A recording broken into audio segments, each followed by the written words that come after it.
How's it going, everyone? It's Sam. Today we're taking a look at all the bullish points about Workhorse.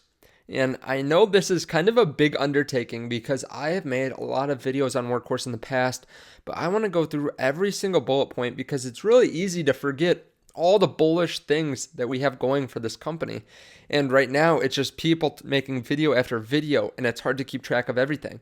So I'm going to be talking about that. I'm going to be talking about everything that's happened, why I'm so excited about it, why I have about $1,200 to $1,500, depending on when you watch this and how the day goes. But I have about 53 shares in the company, and why I feel really comfortable with the company and why I think it has a lot of long-term growth prospects. So if you guys like this, please leave a thumbs up. If you're invested in Workhorse, you should definitely leave a thumbs up because then it pushes it out to more people get excited, the price goes up.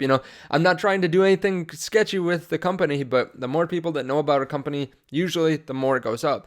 So if you guys like this, please hit the like button. Also, if you haven't already hit subscribe, please hit subscribe. We're on the road to 15,000 subscribers. It's awesome. And if you guys do want to get some free stock, there is a link down there to WeBull. They are doing their 2 free stock promotion up until September 30. So if you deposit $100, then we will give you 2 free stocks worth up to $1,600. After that, it's only going to be 1 free stock. So if you've ever thought about it, definitely check it out now. This is the time to do it.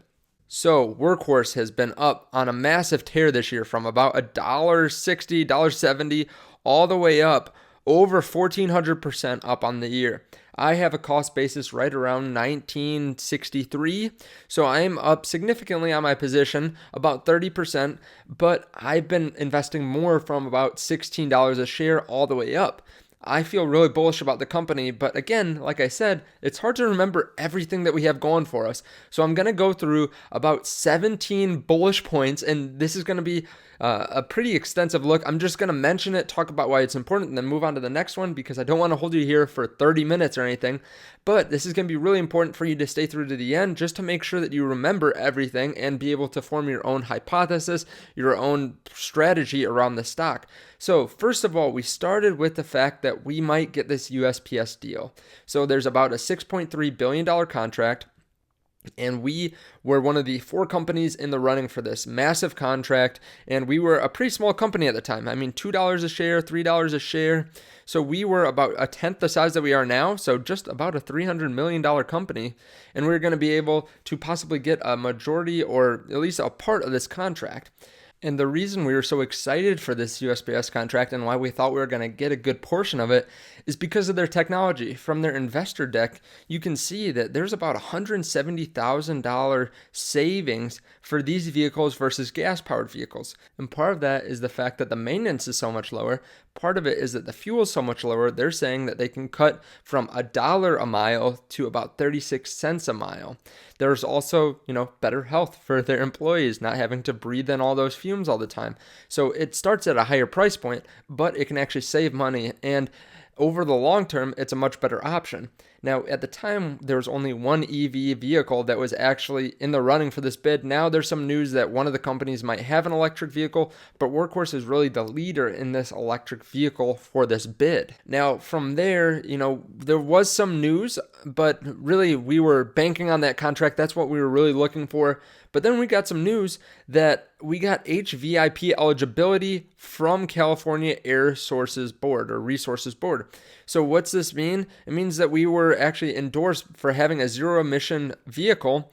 And not only this, but we also got the news that we would have monetary vouchers of up to $50,000 per vehicle.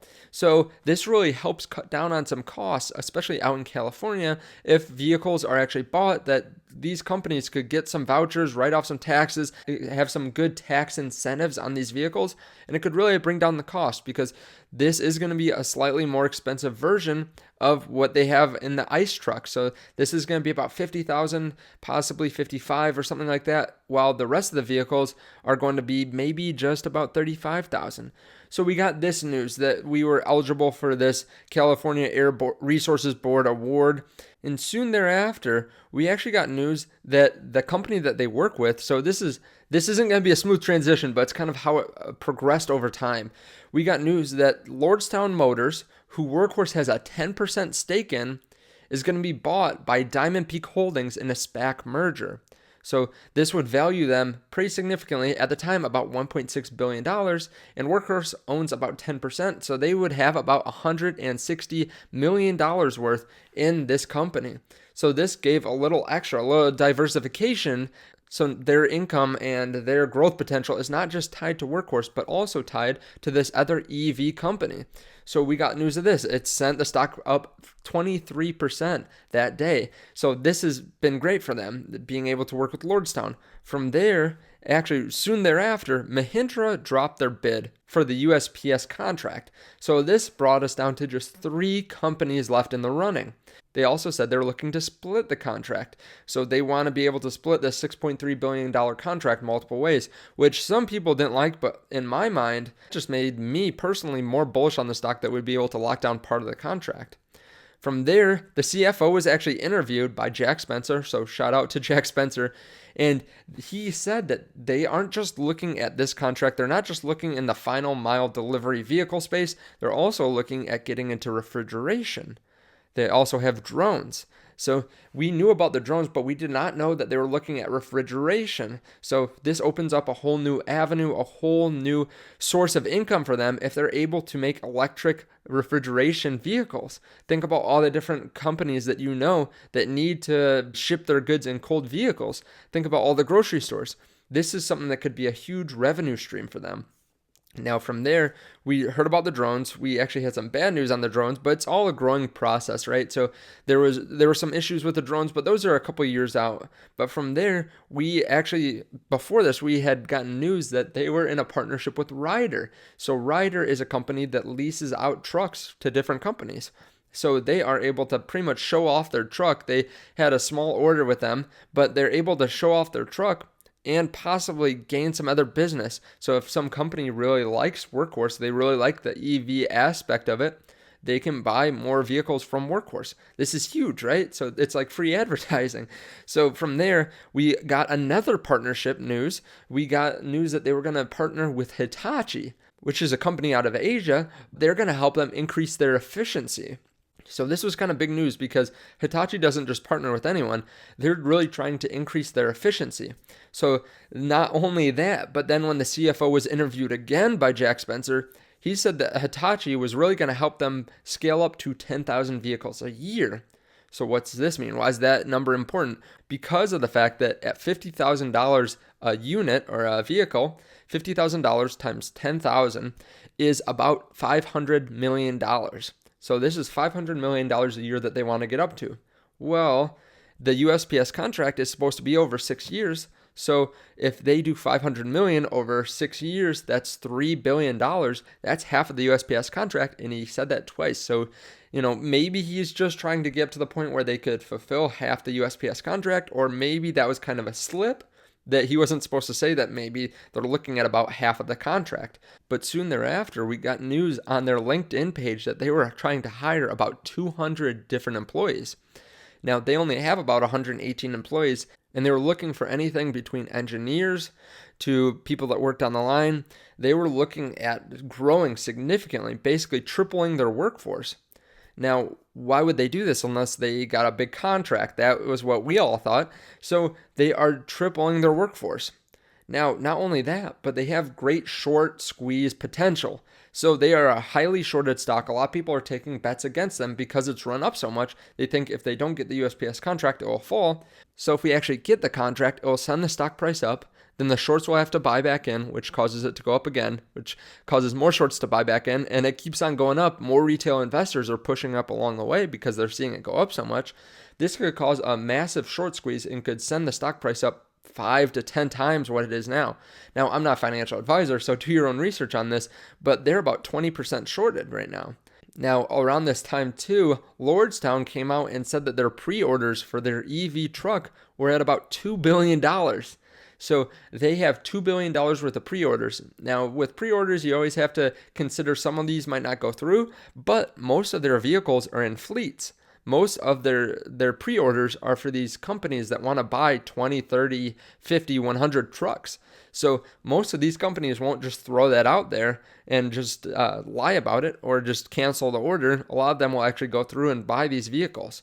Otherwise, they won't go through the effort of doing this. Now, the CEO of Lordstown also said in his interview with Jack Spencer, so Jack's interviewed a couple different people, but the CEO said in his interview, if they get the USPS contract, if Workhorse gets it, he'll offer their support. They have a massive factory and he will help them produce the vehicles. So that's something that a lot of people were nervous about with Workhorse. Will they be able to produce enough vehicles because they are at a smaller scale?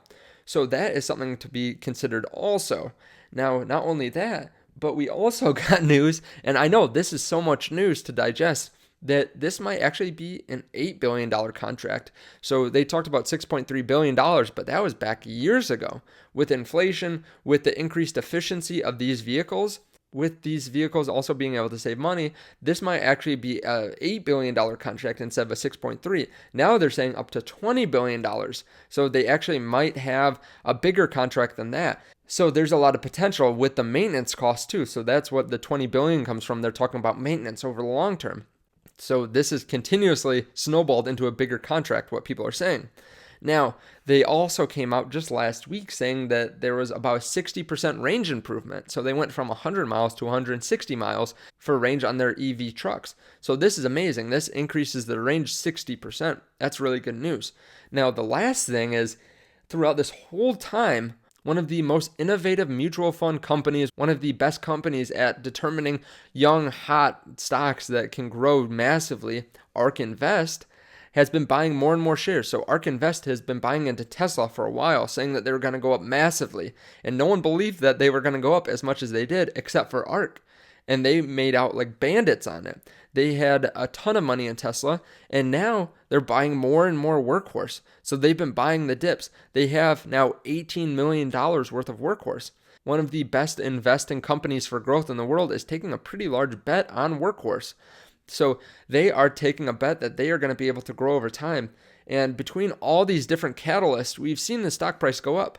Now, we won't know on the USPS deal for a little while yet. We still haven't heard, but a lot of people are thinking end of this month, so just in the next couple days. Some people are saying mid-October, some are saying end of year. But hopefully we will get news soon on the USPS contract. Now, I'm not saying that you should buy the stock. I'm not saying you should sell. But I think it's really important to remember all the different catalysts. And it's really hard to remember because, like I said, 17 or 18 items on this list to remember over the last couple months. So thank you guys so much. If you've made it to the end, let me know in the comments. I really appreciate that. Also, if you want links to those WeBull stocks, you can take a look at the description. Thank you guys so much. Thank you for liking the video and subscribing. I will see you in the next video. Bye.